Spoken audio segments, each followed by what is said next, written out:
I think a good falling supervisor has to be respected by the crew. I think that's very important. I think a good falling supervisor has to have good talent and good skills in the bush. And I think they have to care about the crew most of all.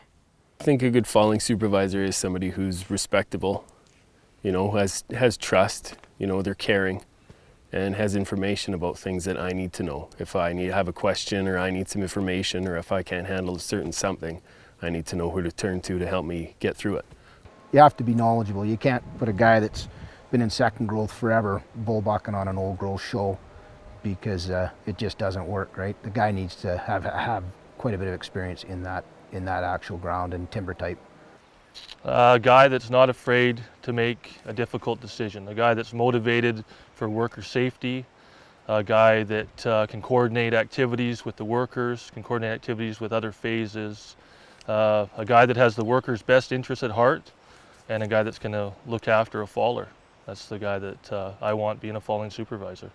The falling community tends to attract a fairly strong personality in the workers, and you have to be able to deal with them and deal with the interpersonality stuff on your crew too, right? I'm part of the crew is how I like to say it. I'm the coach of the team. If there's a faller something's out of place, I will use the fair, firm, friendly approach. And 99% of the time it can get resolved. The discipline authority is the last resort that I use here. Falling supervision has changed over the years. We used to come into the block, there was no one else around, we finished up, handed a map over.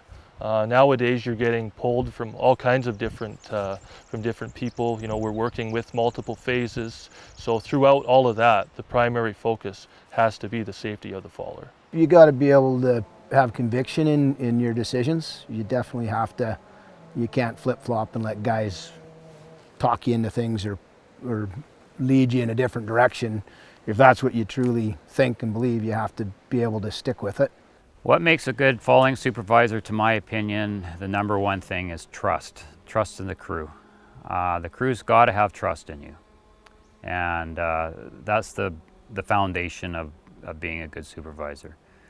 The crew has to be able to come approach you with ease, not going to be scared or nervous of the supervisor. I think over the past, that's been one of our biggest problems, that a worker is nervous of going to a supervisor, worrying about discipline or ridicule, and once you establish the trust, then you start, that's your foundation, then you start building the house.